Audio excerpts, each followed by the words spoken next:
नमस्कार, मैं हूं प्रज्ञा। बिहारी न्यूज में आपका स्वागत है। आज है 10 नवंबर, दिन शुक्रवार। खबरों की ओर बढ़ने से पहले आप सभी को बिहारी न्यूज की ओर से धनतेरस की हार्दिक शुभकामनाएं। अब एक नजर सुर्खियों पर। आज है धनतेरस, जाने खरीदारी का शुभ मुहूर्त।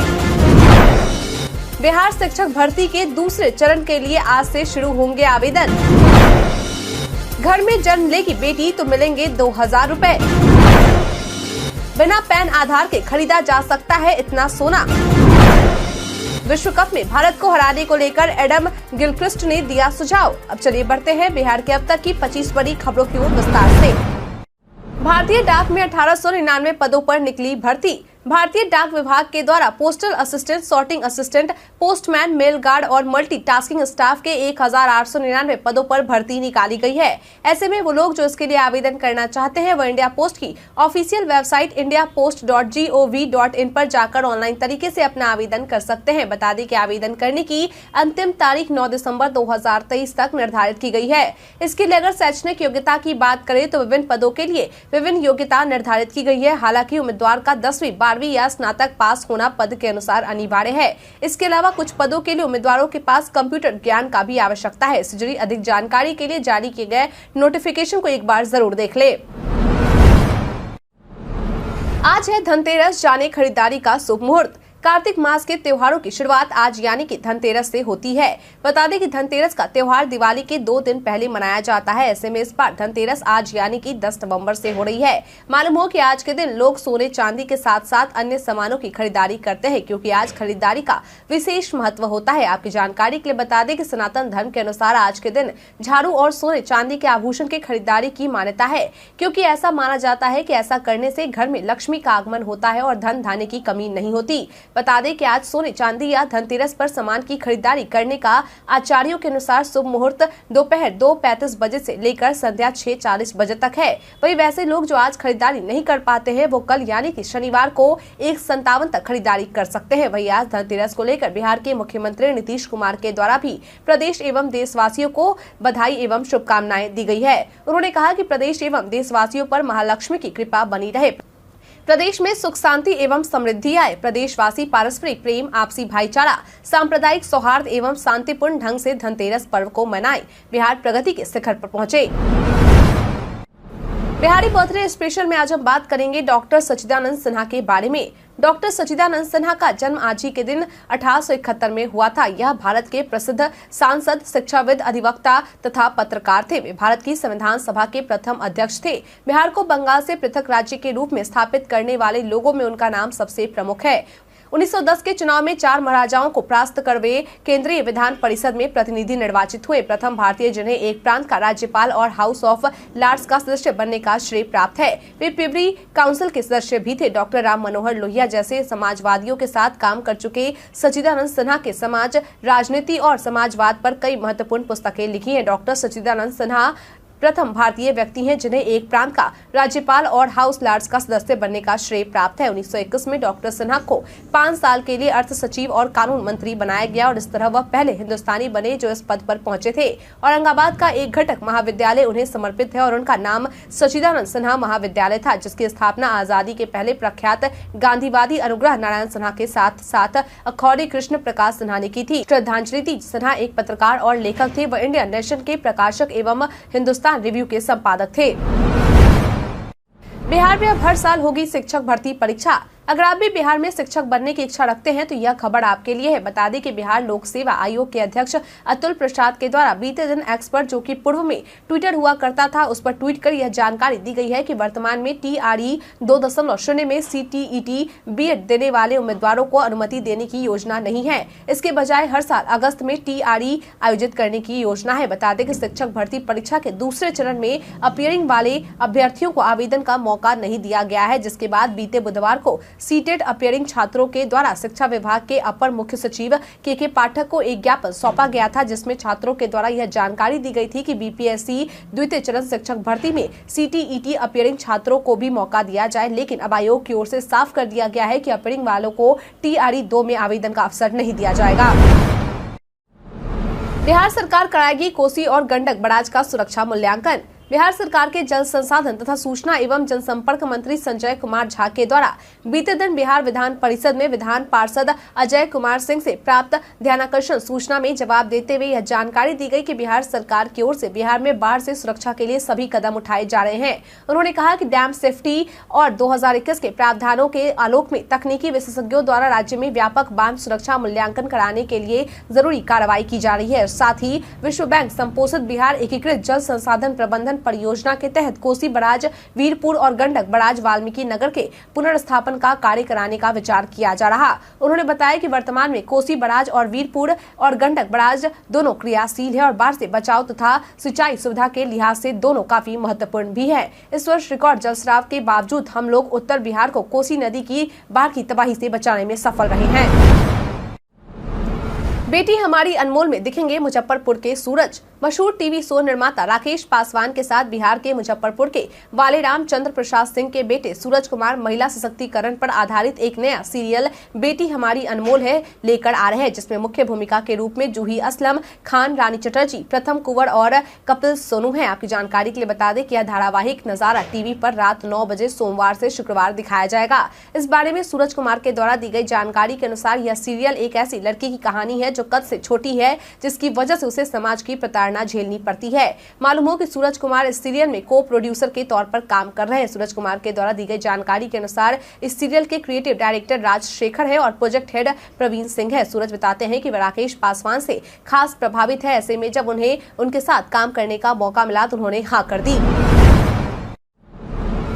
आज बिहार के इस जिले में लग रहा रोजगार मेला। अगर आप बेरोजगार हैं और रोजगार की तलाश में हैं तो यह खबर आपके लिए है। बता दें कि बिहार सरकार के श्रम संसाधन विभाग के द्वारा राज्य के सभी जिलों के तकनीकी एवं गैर तकनीकी क्षेत्र में योग्यता रखने वाले आवेदकों के लिए निजी क्षेत्र में रोजगार देने के लिए आज यानी कि 10 नवंबर को जिला स्तरीय 1 दिवसीय नियोजन सह व्यावसायिक मार्गदर्शन मेला 2023 का आयोजन किया जा रहा है। बता दें कि रोजगार मेला बिहार के कटिहार के संयुक्त श्रम भवन लेबर सेंटर परिसर डेहरिया FCI गोदाम के सामने आयोजित होने वाला है, जो कि सुबह 10 बजे से शाम 4 बजे तक आयोजित किया जाएगा। मालूम हो कि इस रोजगार मेला में भाग लेने वाले अभ्यर्थियों एवं निबंधकों को NCS पोर्टल www.ncs.gov.in पर निबंधन कराना अनिवार्य है। हालांकि निबंधन कराने की व्यवस्था आयोजन स्थल पर भी मौजूद होगी। वही इच्छुक उम्मीदवार अपने साथ अपने सभी जरूरी दस्तावेज के साथ आयोजन स्थल पर पहुंचेंगे। इससे जुड़ी अधिक जानकारी के लिए जिला नियोजन कार्यालय या फोन नंबर 9534453877 पर संपर्क कर सकते हैं। घर में जन्म लेगी बेटी तो मिलेंगे 2000 रुपए। बिहार सरकार के स्वास्थ्य विभाग के द्वारा राज्य में भ्रूण हत्या रोकने, बच्चियों को शिक्षित करने और उनके बेहतर स्वास्थ्य को ध्यान में रखते हुए एक बार फिर से इस योजना की शुरुआत की गई है, जिसके तहत अगर घर में बेटियां जन्म लेती है तो विभाग की ओर से आपको कन्या उत्थान योजना के तहत 2000 रुपए दिए जाएंगे। बता दें कि राशि बेटियों के माता पिता के खाते में ऑनलाइन ट्रांसफर किए जाएंगे। इस बारे में विभाग के कार्यपालक निदेशक के द्वारा सभी मेडिकल कॉलेजों व सदर अस्पतालों के सिविल सर्जन को इस योजना को दिशा निर्देश दे दिए गए हैं। इसके साथ ही उनके द्वारा यह भी निर्देश दिया गया है कि जो भी बेटियां जन्म लेंगी उनकी सूची तैयार कर मुख्यालय को भेजी जाए। आपकी जानकारी के लिए बता दें कि इस स्कीम की खास बात यह है कि इस योजना के तहत एक परिवार से अधिकतम 2 बच्चियां इसके लिए पात्र हो सकती हैं। वहीं सरकार के द्वारा दी गई जानकारी के अनुसार अब तक इस योजना का लाभ 15 लाख बच्चियां उठा चुकी हैं। हालांकि इस योजना का लाभ उठाने के लिए कुछ पात्रता भी निर्धारित की गई है, जिसके तहत आवेदक बिहार का स्थायी निवासी होना चाहिए, आवेदक BPL कार्ड धारक होना चाहिए, बच्ची के जन्म का रजिस्ट्रेशन 1 साल के भीतर का होना आवश्यक है और आवेदन बच्ची के जन्म के 3 साल के भीतर होना चाहिए। वहीं कन्या शिशु का जन्म सरकारी अस्पताल या घर में होना चाहिए। बिना पैन आधार के खरीदा जा सकता है इतना सोना। आज धनतेरस है, ऐसे में आज के दिन सोना चांदी खरीदना काफी शुभ माना जाता है। वहीं अगर आप भी आज के दिन सोना खरीदने की सोच रहे हैं तो यह खबर आपके लिए मददगार साबित हो सकता है। बता दें कि पैन या आधार कार्ड के बिना आप आयकर के नियम के अनुसार 2 लाख रुपए तक के सोने के आभूषण खरीद सकते हैं। दरअसल सरकार की ओर से 28 दिसंबर 2020 को अधिसूचना जारी कर रत्न और आभूषण क्षेत्र को धन शोधन निवारण अधिनियम 2002 के तहत लाकर नकदी के साथ सोना खरीदने के नियमों को सख्त कर दिया गया है, जिसके तहत ज्वेलर्स को रिपोर्टिंग संस्थाएं बनाया गया है, जिसके लिए उन्हें KYC मानदंडों का पालन करना होगा और साथ ही बड़े मूल्य के नकद लेन देन यानी 10 लाख रुपए या ऊपर के मामले को सरकार को बताना होगा। आपकी जानकारी के लिए बता दें कि यदि आप एक ही दिन में 2 लाख रुपए से अधिक की नकदी में सोने के आभूषण खरीदते हैं तो आप आयकर कानून का उल्लंघन करेंगे, क्योंकि 2 लाख रुपए से अधिक के सोने के आभूषण खरीदने के लिए पैन आधार जरूरी है। बिहार पर्यटन में आज हम बात करेंगे बराबर पहाड़ के बारे में। गया से लगभग 20 किलोमीटर उत्तर, बेलागंज से 20 किलोमीटर पूरब में स्थित है। इसके ऊपर भगवान शिव का मंदिर है, जहां हर वर्ष हजारों श्रद्धालु सावन के महीने में जल चढ़ाते हैं।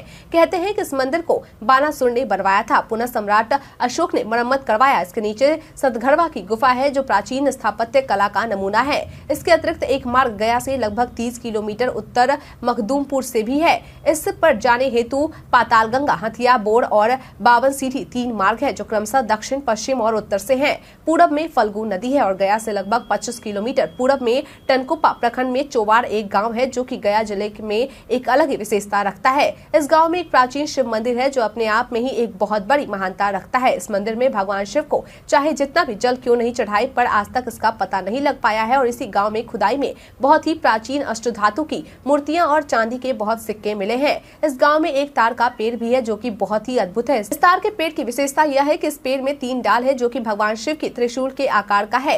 ये गांव की शोभा बढ़ाता है। आरजेडी कार्यालय के बाहर आंगनबाड़ी सेविकाओं ने किया प्रदर्शन। बीते दिन आंगनबाड़ी सेविका और सहायिका के द्वारा अपनी मांगों को लेकर आरजेडी प्रदेश कार्यालय का घेराव किया गया और जमकर प्रदर्शन किया गया। इस दौरान इनके हंगामे को रोकने के लिए पुलिस के द्वारा उन्हें रोका गया और इन पर वाटर कैनन का इस्तेमाल भी किया गया। आपकी जानकारी के लिए बता दें कि आंगनबाड़ी सेविका और सहायिका के द्वारा बीते मंगलवार से बिहार की राजधानी पटना में अपनी मांगों को लेकर सरकार के खिलाफ प्रदर्शन किया जा रहा। मंगलवार को जहाँ उनके द्वारा बिहार विधानसभा को घेरने की कोशिश की गई, तो वहीं बुधवार को डाक बंगला चौराहे पर उनके द्वारा सरकार के खिलाफ जमकर प्रदर्शन किया गया। आपकी जानकारी के लिए बता दें कि इनके द्वारा अपनी 5 सूत्री मांगों को लेकर प्रदर्शन किया जा रहा है, जिसमें सरकारी कर्मचारी का दर्जा 5 गुना मानदेय बढ़ाने समेत अन्य मांगे शामिल है। मालूम हो कि राज्य में करीब 5000 आंगनबाड़ी केंद्रों की 10,000 सेविकाएं 29 सितंबर से अपनी मांगों को लेकर अनिश्चितकालीन हड़ताल पर बैठी हैं। बिहार शिक्षक भर्ती के दूसरा चरण के लिए आज से शुरू होंगे आवेदन। बिहार लोक सेवा आयोग द्वारा द्वितीय चरण शिक्षक प्रतियोगिता परीक्षा के लिए आज यानी कि 10 नवंबर से आवेदन करने की शुरुआत हो रही है। वहीं बता दें कि इसके लिए रजिस्ट्रेशन की शुरुआत 5 नवंबर से ही हो चुकी है, जिसके अंतर्गत अभ्यर्थियों को व्यक्तिगत योग्यता व अर्हता से संबंधित जानकारी दी गई है। वहीं अब आवेदन करने के दौरान अभ्यर्थियों को रजिस्ट्रेशन में दर्ज सूचना से संबंधित प्रमाण पत्र, स्नातक, स्नातकोत्तर, CTET, STET आदि के सर्टिफिकेट अपलोड करने होंगे। बता दें कि तीनों चरणों की प्रक्रिया पूरी होने के बाद आवेदन को पूर्ण माना जाएगा। ऐसे में अगर आप शुल्क जमा कर चुके हैं तो यह न समझे कि आपकी आवेदन प्रक्रिया पूरी हो गई है। आपकी जानकारी के लिए बता दें कि आवेदन करने की अंतिम तारीख 25 नवंबर 2023 तक निर्धारित की गई है। मालूम हो कि परीक्षा 7 से 10 दिसंबर तक संभावित है। राज्य में पछुआ हवा ने बढ़ाई ठंड। बिहार में मौसम का मिजाज अब और भी खराब होने लगा है। इन दिनों तापमान में लगातार गिरावट देखी जा रही है। मौसम विभाग की तरफ से जारी अपडेट के अनुसार प्रदेश के कई जिलों में धुंध जैसे हालात हैं। इधर मौसम विभाग की तरफ से जारी अपडेट के अनुसार प्रदेश के उत्तर पूर्व और दक्षिण के जिलों में तापमान में 2 डिग्री तक की गिरावट देखी जा सकती है। विभाग की माने तो दिवाली के बाद धुंध और कोहरे में बढ़ोतरी देखने को मिलेगी। मौसम विभाग की तरफ से जारी अपडेट के अनुसार प्रदेश में पछुआ और उत्तर पछुआ हवा का प्रवाह सतह से 5.8 किलोमीटर ऊपर तक बना है। तापमान में भी गिरावट देखी जा रही। वहीं प्रदेश में मौसम का मिजाज शुष्क बना हुआ है। इन दिनों लोगों को सुबह के समय प्रदेश के हिमालय के तलहटी के इलाकों में, गंगा के मैदानी भागों में हल्के से मध्यम स्तर का कोहरा छाए रहने की संभावना है। राज्य के अधिकांश हिस्सों में धुंध छाए रहने का पूर्वानुमान जारी किया गया है। अगले 48 घंटों के दौरान राज्य के न्यूनतम तापमान में 1 से 2 डिग्री तक की गिरावट दर्ज की जा सकती है। इस दौरान मौसम का मिजाज शुष्क बना रहेगा। CCTV की निगरानी में शिक्षकों का होगा स्कूल आवंटन। बिहार सरकार के शिक्षा विभाग के अपर मुख्य सचिव के पाठक के द्वारा पदाधिकारियों को दिशा निर्देश जारी कर कहा गया है कि बिहार लोक सेवा आयोग द्वारा चयनित शिक्षकों को स्कूल आवंटन किए जाने की पूरी प्रक्रिया की रिकॉर्डिंग की जाएगी और उसे शिक्षा विभाग प्रमाण के तौर पर सुरक्षित रखने का काम करेगा।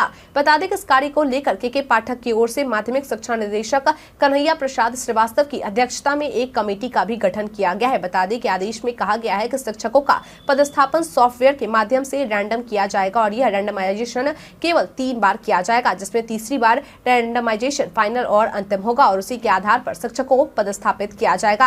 हालांकि इससे पहले सभी शिक्षकों की सूची और पदों को सॉफ्टवेयर में अपलोड किया जाएगा। मालूम हो कि विभाग के द्वारा ऐसा लक्ष्य निर्धारित किया गया है कि 21 नवंबर तक सभी शिक्षकों का पदस्थापन स्कूलों में करा दिया जाए। इसको लेकर सभी जिला शिक्षा पदाधिकारियों को निर्देश दिया जा चुका है। चांदी के बिस्कुट, विक्टोरिया सिक्का व जेवरात के साथ 2 युवक गिरफ्तार।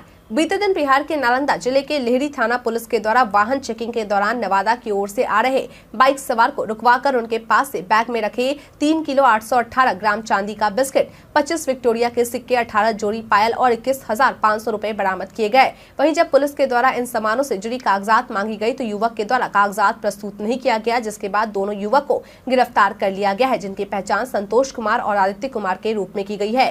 बता दें कि इस बात की जानकारी सदर डीएसपी नुरुल हक के द्वारा दी गई। वहीं फिलहाल इस मामले की जांच चल रही है। मालूम हो कि वाहन जांच में थानाध्यक्ष दीपक कुमार, दारोगा विकास कुमार, जमादार अकबर अंसारी व सशस्त्र बल के जवान शामिल थे। बिहार के लाल ने 22वें एशियाई मास्टर्स एथलेटिक्स चैंपियनशिप में जीता गोल्ड मेडल। फिलीपींस मनाली में चल रहे 22वें एशियाई मास्टर्स एथलेटिक्स चैंपियनशिप में बिहार के लाल पद्मगिरी विलोचन के द्वारा चक्का फेंक प्रतिस्पर्धा में 35+ आयु वर्ग में स्वर्ण पदक जीत बिहार का नाम रोशन करने का काम किया गया है। बता दें कि इस बात की जानकारी बिहार राज्य खेल प्राधिकरण के महानिदेशक रविंद्रन संकरन के द्वारा दी गई है। उन्होंने बताया कि पद्मगिरी विलोचन के द्वारा 41.80 मीटर चक्का फेंक कर अपने नाम यह स्वर्ण पदक किया गया। यह न सिर्फ बिहार के लिए गर्व की बात है बल्कि यह दूसरे युवा खिलाड़ियों को भी प्रोत्साहित करने वाला है। उन्होंने कहा कि बिहार के खिलाड़ी जिस खेल में मेडल प्राप्त करेंगे या किए हैं उनको सरकार की ओर से प्रोत्साहन राशि देकर सम्मानित किया जाएगा। सीएम नीतीश का आरक्षण पर केंद्र से बड़ी मांग, मांझी पर भड़के। बीते दिन बिहार विधानसभा में शीतकालीन सत्र के चौथे दिन आरक्षण के दायरे को बढ़ाने का प्रस्ताव सर्वसम्मति से 50% से बढ़कर 65% हो गया है। वहीं ईडब्ल्यूएस का 10% आरक्षण मिलाकर अब आरक्षण कुल 75% हो जाएगा। वहीं इसके बाद मुख्यमंत्री नीतीश कुमार के द्वारा कहा गया कि केंद्र सरकार को भी जाति गणना करवानी चाहिए और अगर जरूरत पड़े तो आरक्षण भी बढ़ा दे। उन्होंने कहा कि हम चाहते हैं कि इस आरक्षण को तत्काल रूप से लागू कर दिया जाए। इसके साथ उन्होंने भाजपा सदस्यों से कहा कि वे केंद्र सरकार को कहे कि बिहार को विशेष राज्य का दर्जा दे। वहीं सदन में आरक्षण का प्रस्ताव पास होने पर बिहार के पूर्व मुख्यमंत्री जीतन राम मांझी बोल रहे थे। ऐसे में उनकी बातों को सुनते ही सीएम नीतीश गुस्सा हो गए और कहे कि मांझी अब भाजपा की ओर भाग गए हैं या आप लोग के पीछे घूम रहे हैं और यह गवर्नर बनना चाहते हैं, इनको गवर्नर बना दीजिए। उन्होंने कहा कि इसको कोई समझ नहीं है, कोई सेंस नहीं है, मेरी गलती के कारण मुख्यमंत्री बना, कुछ भी बोलता है। इस दौरान सीएम नीतीश को शांत कराने के लिए विजय चौधरी बोलते नजर आए।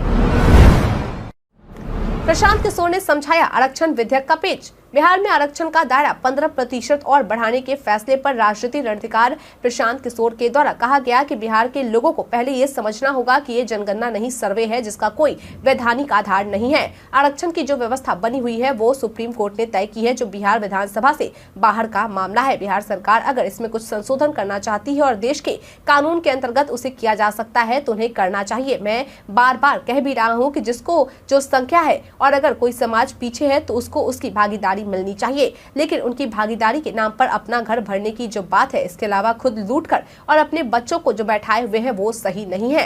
पिछले 32 सालों से नीतीश और लालू को छोड़कर बिहार में राज कौन कर रहा है? प्रशांत किशोर ने आगे कहा कि नीतीश और लालू यादव अगर बिहार में राज कर रहे हैं तो हकमारी तमिलनाडु का कोई नेता तो किया नहीं है। अगर समाज की हक मारी हुई है तो जो कि दिख भी रहा है, तो ये हक मारने वाले लोग कौन है? जातिगत सर्वे जो आए इसे देखकर तो इन्हें इस्तीफा दे देना चाहिए था। आरक्षण संशोधन बिल पास होने के बाद नेता प्रतिपक्ष की आई प्रतिक्रिया। बीते दिन बिहार विधानसभा में शीतकालीन सत्र के चौथे दिन सदन में आरक्षण संशोधन विधेयक 2023 पास हो गया। वहीं विधेयक पास होने के बाद नेताओं के द्वारा अपनी प्रतिक्रिया दी गई, जिसके तहत नेता प्रतिपक्ष विजय सिन्हा के द्वारा कहा गया कि इस फैसले में बीजेपी साथ थी और आज भी साथ है, पूरा समर्थन है। उन्होंने कहा कि सिर्फ आरक्षण बढ़ाने की जरूरत के लिए गणना की कभी जरूरत नहीं पड़ी है। सिर्फ 4% लोग 50,000 से अधिक कमाते हैं। एक खास जाति के लोग सरकारी नौकरी में 15% है। उन्होंने कहा कि अब आरक्षण संशोधन विधेयक को विधान परिषद में रखा जाएगा, जहाँ से पास होने के बाद राज्यपाल के पास भेजा जाएगा और फिर राज्यपाल के द्वारा मंजूरी दे दिए जाने के बाद यह कानून बन जाएगा। वहीं ईडब्ल्यूएस का आरक्षण दूसरे अधिनियम से लागू होगा। विश्व कप में भारत को हराने को लेकर एडम गिलक्रिस्ट ने दिया सुझाव। ऑस्ट्रेलिया के पूर्व विकेटकीपर बल्लेबाज एडम गिलक्रिस्ट के द्वारा फॉक्स क्रिकेट से बातचीत के दौरान विश्व कप 2023 में भारत को कैसे हराया जाए, इसको लेकर अपना सुझाव दिया गया है। उनका मानना है कि भारत के खिलाफ टॉस जीतकर पहले बल्लेबाजी करनी चाहिए और उनसे दिन में गेंदबाजी करवानी चाहिए। उन्होंने कहा कि इंडिया बहुत अच्छा खेल रहा है और लगातार इसी दिशा में आगे बढ़ रहा है। लक्ष्य का पीछा करते हुए भी मेन ब्लू की कोई कमजोरी नहीं है, क्योंकि उनके पास विराट कोहली जैसा खिलाड़ी मौजूद है। उन्होंने कहा कि भारत की गेंदबाजी दूसरी टीमों के लिए अधिक खतरनाक साबित हो रही है और खासकर रोशनी के नीचे बॉलिंग करते हुए उनका रिकॉर्ड शानदार रहा है। सिराज, शमी और बुमराह के खिलाफ दिन में बल्लेबाजी करना अधिक अनुकूल होगा। भारत के इतिहास में आज की तारीख है कई कारणों से दर्ज। राष्ट्रीय सुरक्षा परिषद ने 1951 में प्रस्ताव 96 को स्वीकार किया। पुलिस ने 1994 में सियंत्र टापू श्रीनगर टापू में पहुंचकर अपना कहर बरपाया। भारतीय प्रधानमंत्री अटल बिहारी वाजपेयी ने 2001 में संयुक्त राष्ट्र महासभा को संबोधित किया। भारत कतर संबंधों को रणनीतिक गहराई देते हुए दोनों देशों ने 2008 में रक्षा और सुरक्षा समझौते पर हस्ताक्षर किए। भारत ने 2008 में ऑस्ट्रेलिया को हराकर 2-0 से बॉर्डर गावस्कर ट्रॉफी जीता। सार्वजनिक क्षेत्र की आंध्रा बैंक ने 2008 में अपनी मुख्य उधारी दर में 0.75% की कटौती की। मैसूर राज्य का शासक टीपू सुल्तान का जन्म 1750 में हुआ। भारतीय राष्ट्रीय कांग्रेस के संस्थापकों में से एक और पार्टी के सम्मानित नेता सुरेंद्रनाथ बनर्जी का जन्म 1848 में हुआ। राष्ट्रवादी ट्रेड यूनियन नेता एवं भारतीय मजदूर संघ के संस्थापक दत्तोपंत ठेंगड़ी का जन्म 1920 में हुआ। भारत की आजादी के लिए फांसी के फंदे पर झूलने वाले अमर शहीदों में से एक कन्हई लाल दत्त का निधन 1908 में हुआ। भोपाल के प्रसिद्ध शायर फजल ताबिश का निधन 1995 में हुआ। राजस्थानी भाषा के प्रसिद्ध साहित्यकार विजय दान देथा का निधन 2013 में हुआ। हिंदी भाषा के प्रसिद्ध साहित्यकार गंगा प्रसाद अग्निहोत्री का निधन 1931 में हुआ। वायरल में आज हम बात करेंगे पीएम आयुष्मान मित्र रोजगार योजना के बारे में। सोशल मीडिया पर कई सूचनाएं वायरल होती है, लेकिन सभी सच हो ये जरूरी नहीं है। इसी कड़ी में आज हम बात करेंगे पीएम आयुष्मान मित्र रोजगार योजना के बारे में। दरअसल पीआईबी ने अपने एक ट्वीट में लिखा है कि दावा किया जा रहा है कि पीएम आयुष्मान मित्र रोजगार योजना के तहत 1 लाख पदों पर प्रवेश परीक्षा के लिए बिना नियुक्ति होगी। पीआईबी ने अपने ट्वीट में आगे लिखा है कि दावा भ्रामक है। आयुष्मान मित्र एक स्वैच्छिक पहल है। व्हाट्सएप स्टेटस से कर सकेंगे कमाई। व्हाट्सएप समय समय पर नए फीचर्स पेश करता रहा है। अब व्हाट्सएप यूजर्स की कमाई का ऑप्शन लेकर आ रहा है, जिसमें यूजर्स के स्टेटस में विज्ञापन दिखाई दिया जाएगा। अगर आप भी व्हाट्सएप पर स्टेटस लगाने के शौकीन हैं तो आप इसके जरिए कमाई कर सकते हैं। बता दें कि व्हाट्सएप की ओर से फिलहाल इस फीचर के रोल आउट होने की कोई टाइमलाइन नहीं बताई गई है, लेकिन ब्राजील में एक इंटरव्यू देते हुए व्हाट्सएप प्रमुख विल कैथार्ट ने स्वीकार किया कि जल्द ही व्हाट्सएप पर विज्ञापन का ऑप्शन मिलेगा। उन्होंने साफ किया कि कंपनी यूजर्स के प्राइमरी चैट इनबॉक्स में विज्ञापन नहीं दिखाएगी, जबकि ये व्हाट्सएप चैनल और व्हाट्सएप के स्टेटस फीचर में दिखाई जाएंगे। कैथकार्ट ने कहा कि अन्य जगहों पर जैसे चैनल्स या स्टेटस पर भी विज्ञापन हो सकते हैं। सीधी भाषा में कहे तो चैनल सब्सक्रिप्शन के लिए फीस ले सकते हैं। बता दें कि वे केवल उन कस्टमर्स के लिए उपलब्ध होंगे जो एक्सेस के लिए पेमेंट करते हैं। बीते दिन लाल निशान में बंद हुआ बाजार। बीते दिन 9 नवंबर को बाजार लाल निशान पर बंद हुआ। एक तरफ जहां कारोबार के अंत में सेंसेक्स बीते दिन 143.41 अंक या 0.22% की गिरावट के साथ 64,832 पर और निफ्टी 48.20 अंक या 0.25% की कमजोरी के साथ 19,395.30 पर बंद हुआ। बता दें कि बीते दिन लगभग 1,318 शेयर बढ़े तो वहीं 1,979 शेयर गिरे, जबकि 123 शेयरों में कोई बदलाव नहीं हुआ। मालूम हो कि बीते दिन निफ्टी के top loser Adani enterprises, HUL, Tata consumer products, Adani ports और ONGC रहे हैं, जबकि M&M, अपोलो हॉस्पिटल, कोल इंडिया, हीरो मोटोकॉर्प और पावर ग्रिड कॉर्पोरेशन निफ्टी के टॉप गेनर रहे हैं। MP MLA पर चल रहे मुकदमों को लेकर उच्च न्यायालय को SC का आदेश। बीते दिन गुरुवार को सुप्रीम कोर्ट के द्वारा सांसदों और विधायकों के खिलाफ दर्ज आपराधिक मामले को लेकर देश भर के उच्च न्यायालयों को आदेश देते हुए कहा गया है कि इन मामलों के निपटारे में तेजी लाई जाए। कोर्ट ने कहा कि वे खुद ऐसे मामले दर्ज करें और उनकी मॉनिटरिंग करें और खासतौर पर उन मामलों को प्राथमिकता दें जिनमें उम्र कैद जैसी सजा का प्रावधान हो। सुप्रीम कोर्ट की ओर से कहा गया कि इन मामलों के निपटारे को लेकर एक स्पेशल बेंच भी बना सकते हैं। बता दें कि चीफ जस्टिस DY चंद्रचूड़ की बेंच के द्वारा कहा गया कि ऐसे मामलों में टाइमलाइन को लेकर कोई दिशा निर्देश नहीं दिए जा सकते। इसके लिए उस सभी उच्च न्यायालयों के मुख्य न्यायाधीशों को खुद से संज्ञान लेना होगा। इसलिए अपने अधिकार क्षेत्र में लंबित मुकदमों की प्रभावी निगरानी और निपटान के लिए कार्यवाही को प्रेरित करें। मालूम हो कि इस दौरान यह भी जानकारी निकलकर सामने आई है कि देश भर में मौजूदा एवं पूर्व सांसदों और विधायकों के खिलाफ 5,175 केस लंबित है, जिनमें से 1,116 केस ऐसे हैं जो 5 साल से ज्यादा वक्त से लंबित हैं। हम प्रतिदिन आपसे 5 ऐसे जरूरी सवाल और उससे जुड़े जवाब बताएंगे जो कि BPSC, बिहार पुलिस, दरोगा समेत SSC जैसे अन्य प्रतियोगी परीक्षाओं में काम आएंगे। सवाल इतिहास, बिहार स्पेशल, विज्ञान, करंट अफेयर्स और भूगोल से रहेंगे। आपने कितना सही उत्तर दिया कृपया करके ये हमें कमेंट करके जरूर बताएं। हाल ही में टाइम आउट होने वाले दुनिया में पहले बल्लेबाज कौन बने हैं? Option A Virat Kohli, option B Rohit Sharma, option C Angelo Mathews, option D Glenn Maxwell.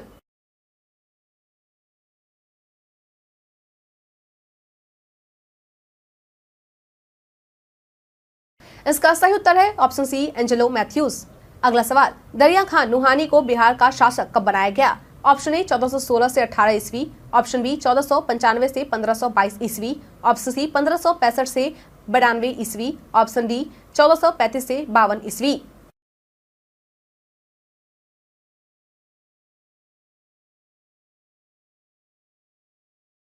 इसका सही उत्तर है ऑप्शन बी 1495 से 1522 ईस्वी।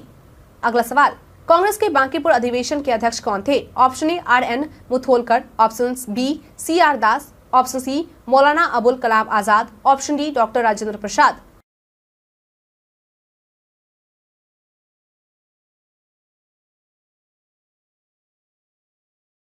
इसका सही उत्तर है ऑप्शन ए RN मुथोलकर। अगला सवाल, बिहार में होम रूल लीग का पहला अध्यक्ष कौन था? Option A Shri Krishna Singh, option B doctor Rajendra Prasad, option C Maulana Mazharul हक, ऑप्शन डी मौलाना अबुल कलाम आजाद।